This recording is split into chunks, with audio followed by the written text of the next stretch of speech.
Shalom Midweek Worship Community, dimanapun Anda berada, di seluruh Indonesia sampai ke Papua, di Amerika dan di Belanda. Let's worship Him.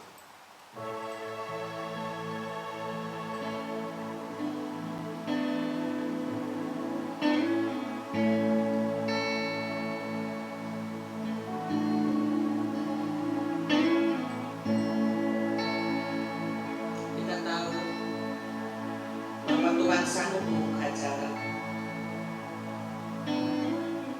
Ketika kita menghadapi jalan yang tertutup, hanya Dia yang sanggup membuka jalan. Undang Tuhan pasti buka jalan. Undang Tuhan pasti buka jalan. Kalau hidup suci tidak turut dunia, undang Tuhan pasti buka jalan. Ku tahu Tuhan, undang Tuhan pasti buka jalan. Undang Tuhan pasti buka jalan. Kalau ku hidup suci tidak turut dunia, undang Tuhan pasti buka jalan.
goes before you.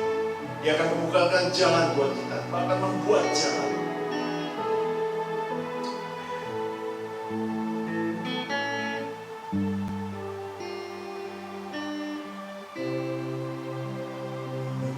The Lord will make a way for me. I know the Lord will make a way for me. If I look to Him and pray, darkness night will turn to day. I know the Lord will make a way for me. I know the Lord will make a way for me. I know the Lord will make a way for me.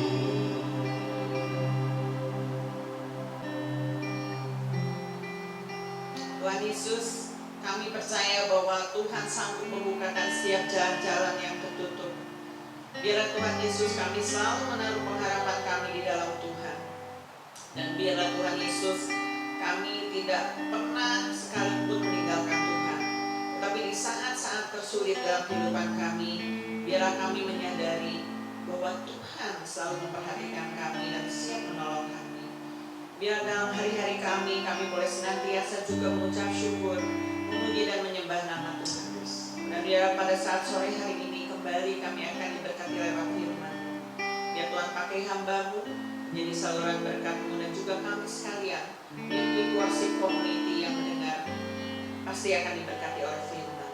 Terima kasih Tuhan, kami siap untuk menyambut firman-Mu. Di dalam nama Tuhan Yesus kami berdoa dan mengucap syukur. Haleluya. Amin. Amin. Midweek Worship Community, hari ini firman Tuhan akan dibawakan oleh Pastor Romeo.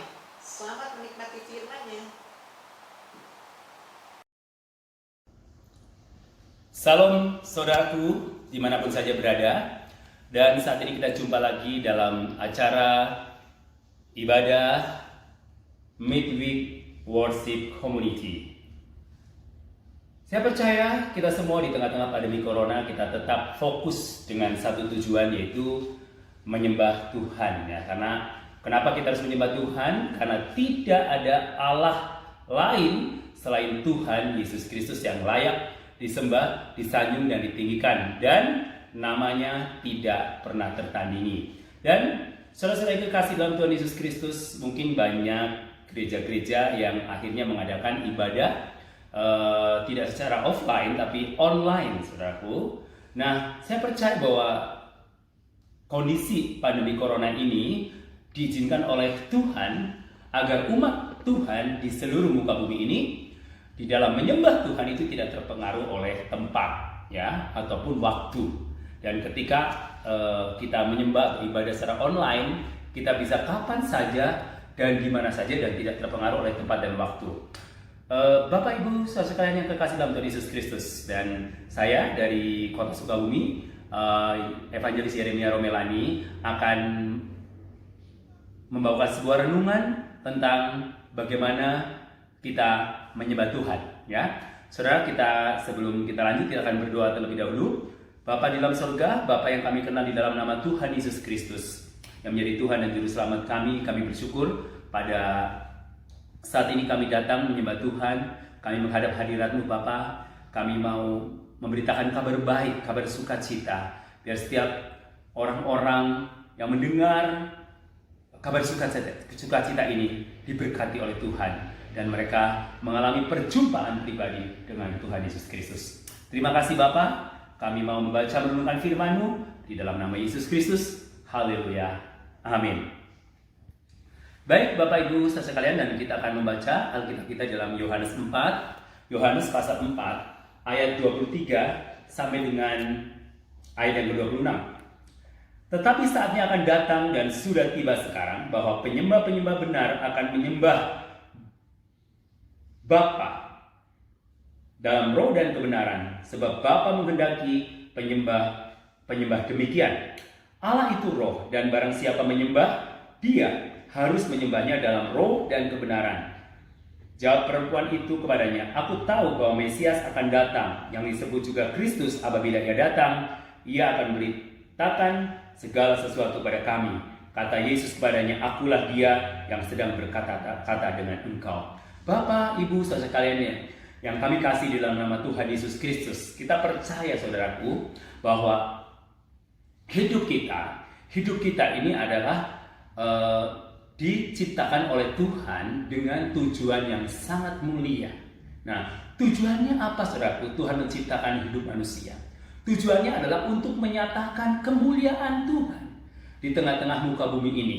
Dan yang luar biasanya dari hasil karya ciptaan Tuhan, dan kalau Tuhan menciptakan tumbuh-tumbuhan, menciptakan lautan dan daratan, Dia cukup dengan perkataan firman. Dia cukup dengan perkataan firman. Tetapi saudaraku, yang paling istimewa adalah ketika Dia menciptakan manusia, Dia membentuk sedemikian rupa dari tanah liat, dan kemudian dihembuskan nafas ilahi ke dalam tanah liat itu, sehingga ada sebuah kehidupan. Jadi ketika manusia diciptakan oleh Tuhan, itu istimewa karena dibentuk dengan tangan Tuhan sendiri, dan kemudian dihembuskan dengan nafas Tuhan. Nah, saudaraku, jadi hidup kita itu istimewa, dan di dalam diri kita itu ada benih ilahi yang membuat kita hidup. Maka dari itu Tuhan menciptakan manusia itu menghendaki semua manusia itu diselamatkan, dan Tuhan tidak menghendaki manusia itu binasa. Dan tujuan berikutnya itu Tuhan ingin bahwa hidup manusia itu ketika sudah diciptakan oleh Tuhan, dia harus apa? Mengucap syukur melalui apa? Melalui hidupnya dengan apa? Menyembah Dia, saudaraku. Nah, kenapa kita perlu menyembah Tuhan, saudaraku? Alasan kita perlu menyembah Tuhan karena pertama kita diciptakan oleh Tuhan, dan kita harus dan wajib kita menyembah kepada penciptanya atau mengagungkan penciptanya. Saudaraku, otomatis ketika kita menyembah kepada satu pribadi, berarti pribadi kita itu lebih rendah daripada pribadi yang disembah. Makanya, saudaraku, kalau saudara ingin lihat gambaran, misalnya ilustrasi, kalau seorang abdi dalam keraton, misalnya keraton Yogyakarta, mereka kalau mau datang kepada raja itu tidak sembarangan, tapi benar-benar mempersiapkan dirinya dengan sikap tubuhnya yang benar-benar penuh dengan kearifan, kerendahan hati, dan dengan sopan santun, dan tidak dengan sembarangan, dan perkataannya pun dia harus dengan nada yang kalem, lembut, dan tidak kasar. Nah, Bapak Ibu saudara sekalian, dan saat ini saya ingin memberitakan kabar baik ini tentang bagaimana kita menyembah Tuhan, saudaraku. Dan sikap penyembahan yang diajarkan oleh Tuhan berbicara bukan masalah hanya physically, karena banyak orang-orang menekankan sikap penyembahan itu difokuskan dengan yang kelihatan. Padahal, saudaraku, bicara penyembahan itu adalah bicara tentang relasi, bicara hubungan. Nah, saudaraku, ini yang menarik sekali bahwa kekristenan itu bukanlah agama, ya. Kekristenan bukan agama. Kekristenan itu adalah gaya hidup. Kekristenan itu adalah gaya hidup yang Tuhan ajarkan kepada kita, ya. Kenapa kita disebut Kristen, ya? Pada waktu jemaat di Korintus, ya kan? Saya jelaskan bahwa apa arti Kristen? Kristen itu adalah asal kata dari Kristianos, yaitu menjadi serupa atau pengikut Kristus, menjadi serupa dengan Kristus. Nah, saudaraku, menjadi serupa dengan Kristus itu hidup kita benar-benar bukan hanya secara fisikly kita segambar dengan Dia, tetapi di dalam roh kita juga harus menjadi serupa dengan Dia, di dalam karakter kita juga menjadi serupa dengan Dia. Nah, goal daripada hidup kita adalah menjadi serupa dengan Kristus, ya kan? Menjadi serupa dengan Kristus, karena ada firman Tuhan berkata bahwa iman, pengharapan, dan kasih yang lebih besar dari semuanya itulah kasih. Kasih bicara apa? Gaya hidup, bicara karakter. Karakter itu nanti dibawa sampai Tuhan Yesus datang yang kedua kalinya. Itu tentang apa? Di dalam Galatia 5 ayat 22 sampai 23 saya jelaskan tentang apa buah-buah roh. Ada sukacita, ada damai sejahtera, ada kebaikan, ada kesetiaan. Itu bicara tentang karakter Tuhan, karakter ilahi yang ada dalam diri kita. Nah, saudaraku, kenapa kita perlu menyembah Tuhan? Karena Tuhan itulah menempati posisi yang tertinggi. Tertinggi, dia adalah Tuhan yang tertinggi yang tiada duanya, tiada bandingnya.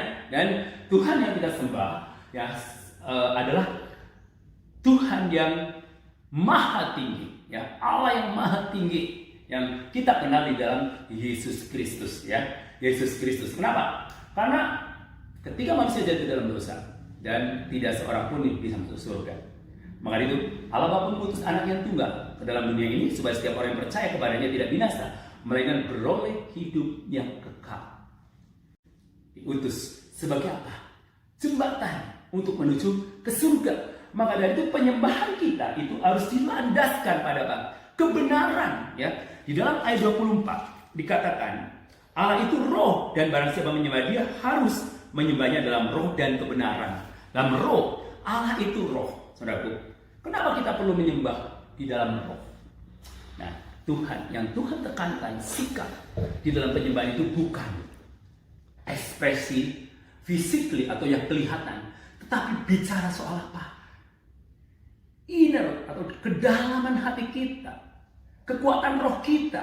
Roh itu tidak kelihatan. Makanya Allah itu roh. Allah yang tidak kelihatan itu kita harus berkomunikasi dengan dia, dengan roh kita yang Tuhan taruh, yang Allah taruh pada waktu manusia diciptakan pertama kali. Yaitu ada benih ilahi, ada nafas Tuhan, ada roh ilahi. Disitulah kita berhubungan dengan Tuhan. Jadi kekristenan itu bicara apa? Relation. Dan penyembahan itu bicara apa? Hubungan atau relation. Nah, hubungan itu penting, saudaraku. Dan hubungan yang sehat itu terjalin ketika apa, saudaraku? Ketika saling mengenal. Maka dari itu sebelum kita tahu penyembahan, kita harus mengenal dulu siapa yang kita sembah. Siapa yang kita sembah, saudaraku? Karena banyak seperti perempuan Samaria ini pada waktu datang pada Yesus, banyak orang mencari Allah. Kemana? Ke bukit-bukit, ke gunung-gunung, ya. Untuk apa? Untuk mencari Allah yang benar. Dan di dalam ayat-ayat sebelumnya, dalam ayat 21, kata Yesus kepadanya, percayalah kepadaku hai perempuan, saatnya akan tiba bahwa kamu akan menyembah Bapa, bukan di gunung yang ini dan bukan yang di Yerusalem. Jadi, saudaraku, bahwa perempuan Samaria itu punya pandangan bahwa Allah yang dia sembah itu sebelum mengenal Tuhan Yesus Kristus adalah Allah yang ada di Yerusalem, Allah yang ada di gunung ini, bukit itu, atau mungkin Allah di tempat-tempat tertentu yang mungkin orang sudah mungkin beri korban sesajen atau sesajian dan lain sebagainya, atau korban bakaran, atau ya seperti pedupan. Kalau saudara mungkin pernah ke Jawa, ada orang-orang mungkin mempersembahkan sesuatu, ada kemenyan, ya mungkin di sebuah kuburan. Nah, itu mereka datang untuk apa? Untuk Allah mereka.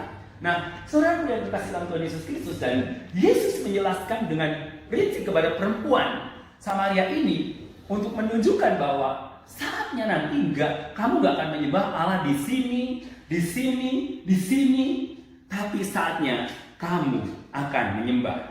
Ya, di dalam kata Yesus kepadanya, percayalah kepadaku hai perempuan, suatu saatnya akan tiba bahwa kamu akan menyembah Bapa bukan di gunung ini dan bukan juga di Yerusalem. Kamu menyembah apa yang tidak kamu kenal, kami menyembah apa yang kami kenal. Sebab keselamatan datang dari bangsa Yahudi, tetapi saatnya akan datang dan sudah tiba sekarang bahwa penyembah benar akan menyembah Bapa dalam roh dan kebenaran. Sebab Bapa menghendaki penyembah demikian. Jadi saudaraku, kita harus tahu siapa Allah yang kita sembah. Jadi kita harus kenal dulu. Jangan menyembah Allah yang sembarangan yang kita tidak kenal. Jadi bicara relationship atau bicara hubungan itu harus saling mengenal. Ya. Maka dari itu saudaraku, kenapa kita menyembah kepada Tuhan Yesus Kristus? Karena kita kenal Dia dan Dia kenal kita. Kalau tidak terjadi, kita tidak saling mengenal, maka tidak akan terjadi komunikasi. Contohnya, kalau saudara tidak kenal si A atau si B, si C, saudara tidak akan punya nomor WA-nya atau nomor kontaknya, saudaraku. Tapi kalau saudara kenal, pasti saudara tahu nomor WA-nya.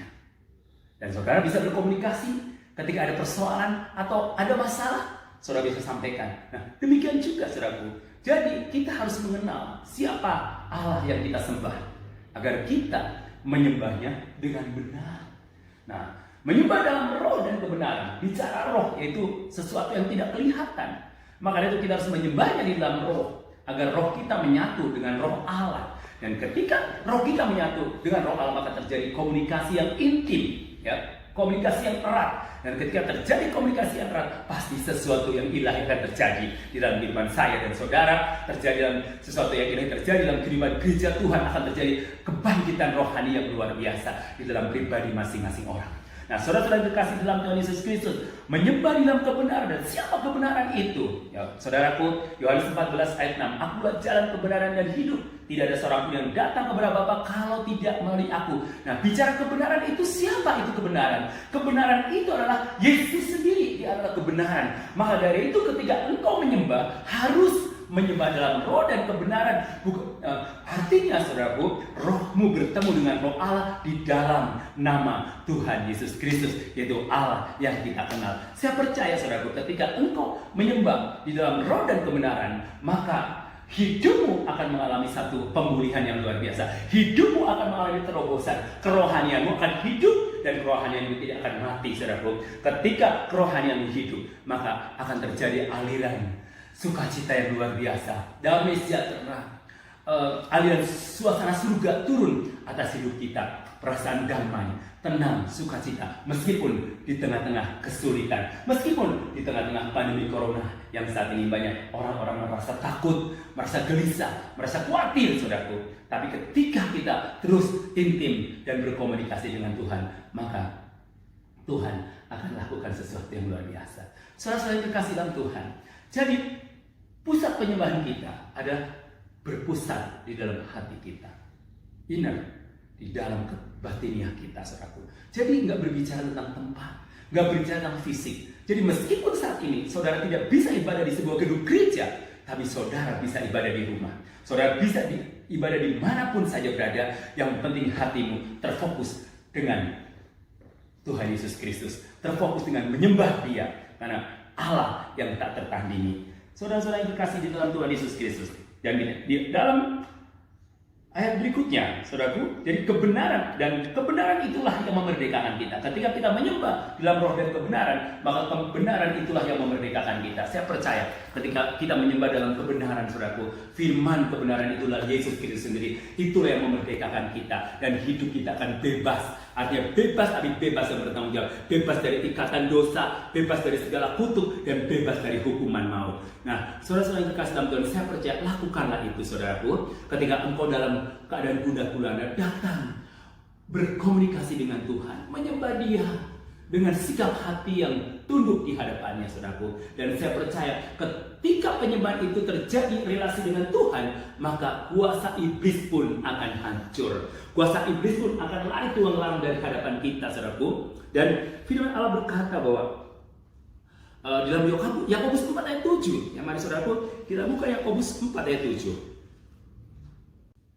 Karena itu tunduklah kepada Allah dan lawanlah iblis, maka ia akan lari daripadamu. Saudara-saudaraku yang dalam Tuhan Yesus, karena itu tunduklah. Nah, bicara penyembahan itu bicara tunduk, ya, tunduk. Ya, saya akan gambarkan ya. Kalau kita datang kepada seorang raja, kita pasti tunduk, hormat, dan raja pasti duduk di lebih tinggi mungkin. Kita itu berdiri, raja kita duduk. Coba lihat saudara, kalau di dalam Keraton Yogyakarta, kalau dia abdi dalam menghadap kepada raja, pasti dia dengan mungkin jalan bahkan ini, dan tidak boleh harus dengan sopan, tunduk, hormat, menghargai. Nah, saudaraku, tunduklah. Arti tunduk itu berarti menghargai Tuhan. Ketika kita tunduk kepada Allah, taat kepada Tuhan, menghormati Dia, maka iblis itu akan lari dari hadapan kita. Karena apa? Iblis itu berkeliling seperti singa yang mengaum ingin menelan kita. Makanya ketika kita berpegang pada penyembahan kita kepada Tuhan, kita akan mengalami satu kemenangan demi kemenangan dalam hidup kita. Menang dari segala sakit penyakit, menang dari segala godaan setan, menang dari segala kutuk, menang dari segala ikatan-ikatan kuasa kegelapan atau ikatan-ikatan dosa. Nah, saudara-saudara yang dikasihi dalam Tuhan Yesus Kristus, jadi bicara penyembahan itu tidak hubungan dan tidak tergantung dengan tempat dan juga tidak tergantung dengan peralatan. Saudaraku, banyak orang-orang yang terfokus kalau worship itu kalau nggak pakai musik kayaknya tidak keren lah, mungkin nggak naik hadiratnya. Saudaraku, musik itu adalah salah satu alat, salah satu alat untuk memperlengkapi. Tapi bukan berarti ketika kita tidak ada musik tidak bisa menyembah Tuhan, saudaraku. Dan musik adalah salah satu ornamen atau alat yang bisa kita gunakan juga untuk menyembah Tuhan. Dan ingat, dan kita jangan tergantung dengan alat musik atau peralatan yang kita punya. Memang itu mendukung, tapi saudaraku, jangan menjadi ketergantungan. Kalau kita nggak ada itu, berarti penyembahan itu nggak jadi. Saudaraku, sekali waktu saya pas waktu adakan doa pujian penyembahan, pemain musik nggak datang, cuma ada gitar. Ya udah, main gitar aja, main gitar dengan nada pas ya, karena saya tidak secanggih orang-orang lain atau musisi-musisi gerejawi. Yang penting menyembah.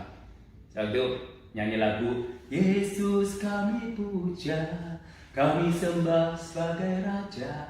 Nah, benar-benar hadiratnya kami rasakan dan nikmati. Saudaraku, apa yang terjadi?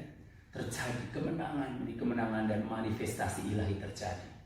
Dan ada banyak orang-orang yang dilawat Tuhan dan mengalami perjumpaan pribadi dengan Kristus. Jadi intinya saudaraku, seperti tekanan Alkitab, bahwa penyembahan adalah bicara apa?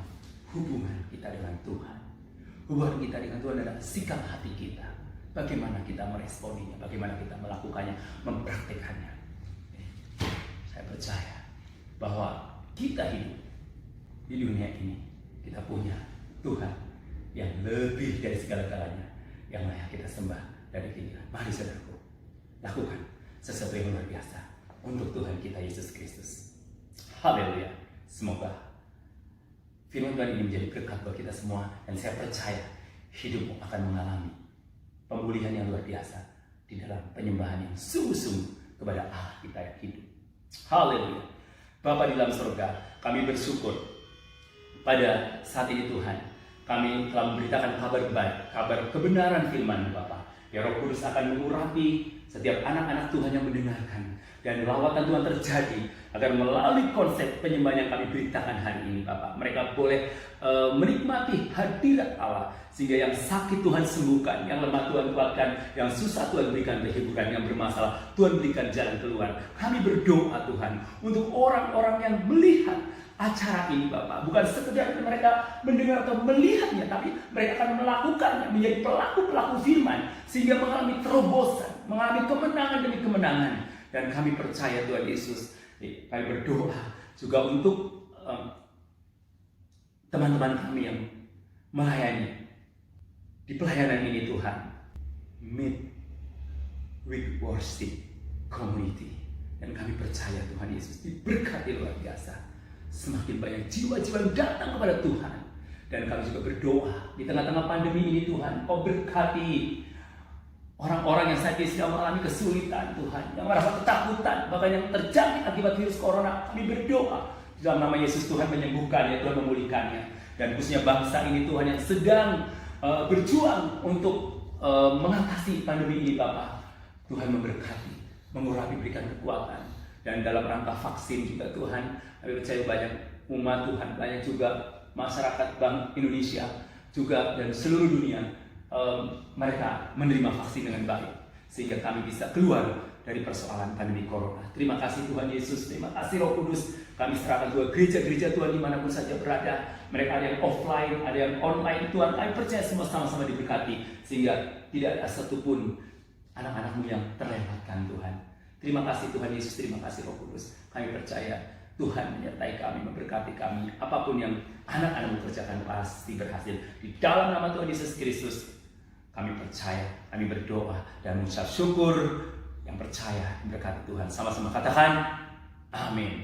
Haleluya. Tuhan Yesus memberkati.